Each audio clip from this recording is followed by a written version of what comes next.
What I'm about to show you is the absolutely unbelievable email exchange in which the legal team for the far-right media personality Alex Jones accidentally sent the opposing legal team a 2.3 gigabyte digital copy of Alex Jones's cell phone contents, texts, emails, everything.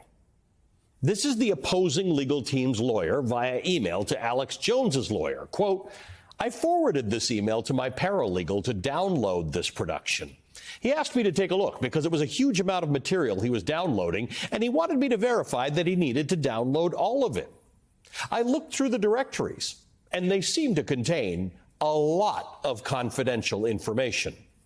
My assumption is now that you did not intend to send us this, to which Alex Jones's lawyer replies, quote, thank you. There appears to have been a mistake in the file transfer. Please disregard the link. Now, unfortunately for Alex Jones, just saying please disregard the link does not hold a lot of weight legally, and Jones's lawyers apparently didn't do any of the lawyery things they needed to do to meaningfully restrict the cell phone contents that had been inadvertently forwarded to the other side.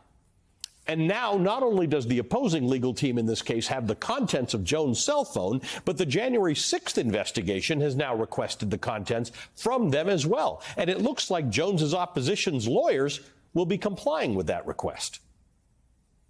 I've been asked to turn them over today. I certainly intend to do that unless you tell me not to. I don't see how the protective order can be applied in a way that would prevent me from doing that. I think they've dropped the ball completely. Turned it over to authorities. Turned it over to who are you turning it over to? Are you right allowed now, to say? I've been asked by the January 6th committee to turn their document. I mean, I don't know that you get to stop that anyway. Well, if they subpoenaed them, it would be a very different story. Well, they're going to now. They know about them. They know they exist. They know you have them. I think they're going there either way. Now, what's most amazing to me about all of this is not just the oops, wrong attachment moment. What's most amazing to me is this case isn't about January 6th. It's about Sandy Hook. For nearly a decade, Alex Jones has been pushing a dangerous conspiracy theory that claims that the Sandy Hook massacre in 2012 was a hoax.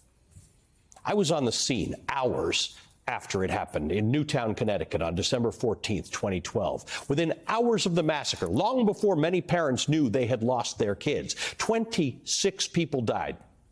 20 of them were first graders. All of them were real, with real families who suffered first from that tragedy and then later from the psychological torment and literal harassment produced by the conspiracy theory that Alex Jones was pushing.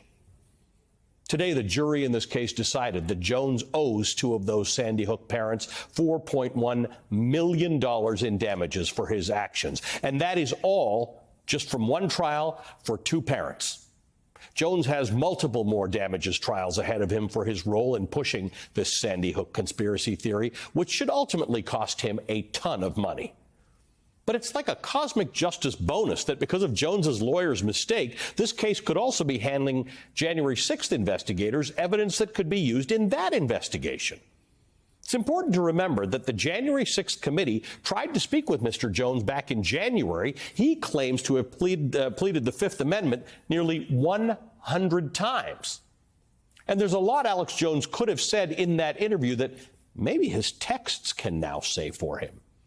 Take, for example, the story we learned from White House aide Cassidy Hutchinson about President Trump's demanding that once he finished his speech on January 6th, he wanted to be taken to the Capitol to march with his supporters. How Trump allegedly physically fought with a Secret Service agent to try to get taken there. We didn't know that until the January 6th hearings last month, but check out this video of Alex Jones at the Capitol on January 6th after Trump ended his speech, telling his supporters to march on the Capitol.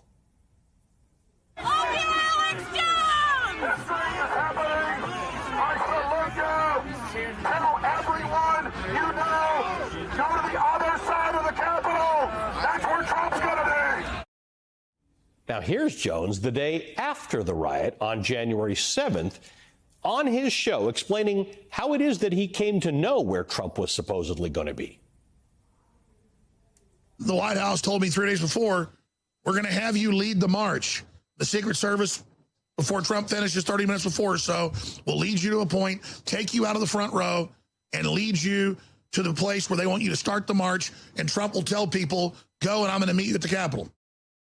Now, we have no clue what's actually in the trove of texts and emails that the January 6th committee is now very likely about to receive. But texts cannot plead the fifth. There's lots to unpack here. Joining us now is Paul Butler, professor at Georgetown Law School, former federal prosecutor. Paul, thank you for being with us tonight.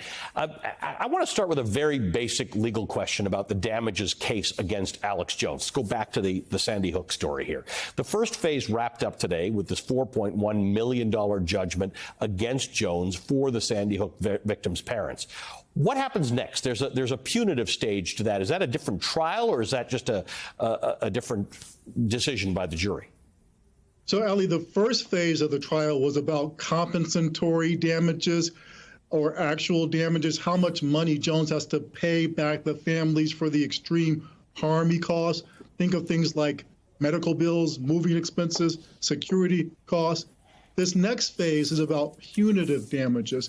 That's about sending a strong message that Alex Jones probably won't understand, but to other people who are out there spreading conspiracy theories that they know are lies and that ruin the lives of innocent people, a huge punitive damage award might get their attention, might let them know actions have consequences. Intentional, malicious lies can cost you all your money, and if you lie under oath, you might even get locked up.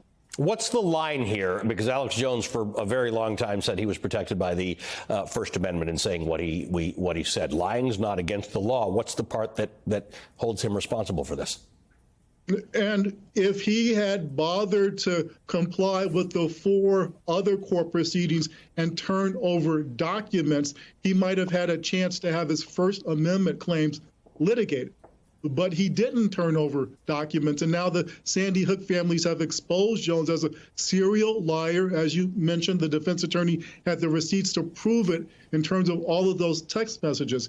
And Alex Jones was dumb enough to complain about the judge and jury at the same time that they were deciding the case. Yeah. He derisively called the jurors extremely blue collar and said they didn't know what planet that they were living on. The judge allowed the jury to hear that, and some of that money that he lied about having was earned from exploiting the families of dead children. After the jurors find punitive damages, Jones might actually be bankrupt.